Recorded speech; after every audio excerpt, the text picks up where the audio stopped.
mas ma-appreciate nyo yung pagkakaiba.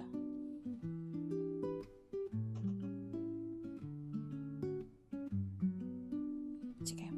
So, dito, ang step 1 natin sa increment method, lahat ng x is papalitan natin siya ng x plus delta x. So, try natin dito. So, yung x squared plus 2. Pata natin.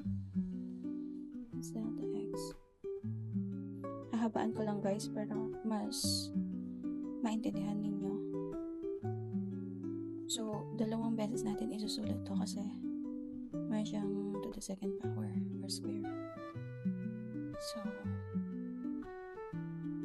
eto, ginawa kong ganito kasi nga meron siyang to the second power. So, ang gagawin natin dito, i-foil lang natin to.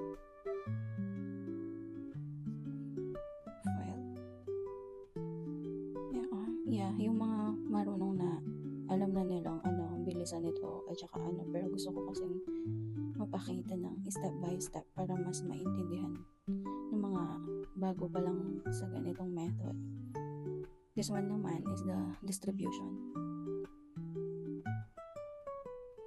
After that, yung mga same term, pwede natin pagsamahan this one and this one.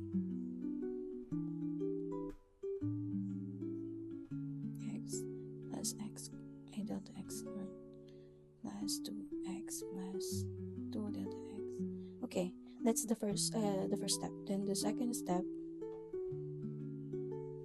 yung nakuha nating formula sa equation sa step 1, ima-minus natin sa f1 ay fx.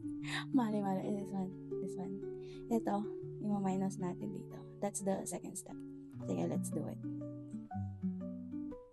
So, copyhin lang natin to.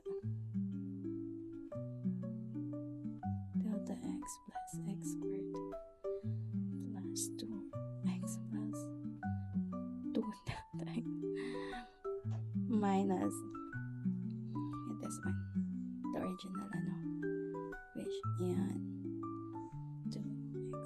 Okay, let's see ano pwede natin i-minus. This one at saka ito. So let's cancel this one and cancel this one, this one, cancel this one, cancel this one. So sulat natin yung mga natira.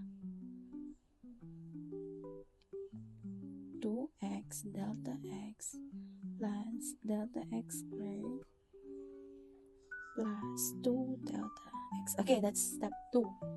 Ang step 3 natin is i-divide natin ito, which is the step 2.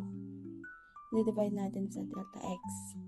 Yan, ganyan na. So, copy natin yung nakuha natin sa step 2. So, x delta x plus delta x squared plus 2. Okay, all over delta x. So, cancel natin. 1, okay, tapos ito. Wala yan. Kasi magiging 1 na lang. So, yung isa dito, dahil naka-squared siya, makakancel. So, delta x na lang yung matitira. So, copy natin mas malinaw. Yung mga natira.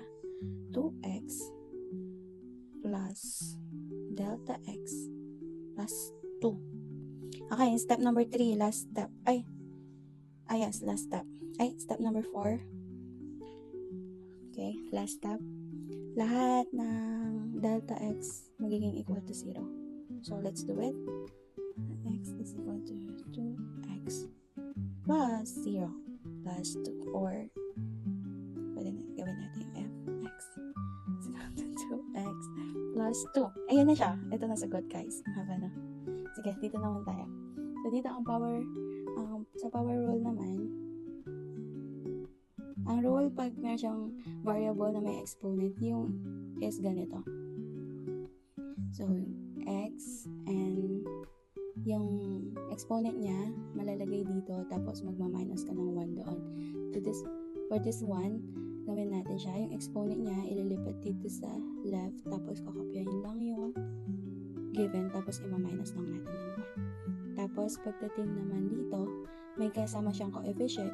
Itatabi lang muna natin yung coefficient dito. Mag-stay siya dyan. Tapos, gawin natin yung dito. So, in this case, may 1 siya dito.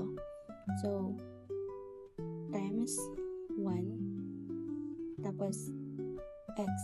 x1 minus 1. Wala kang matitira. So,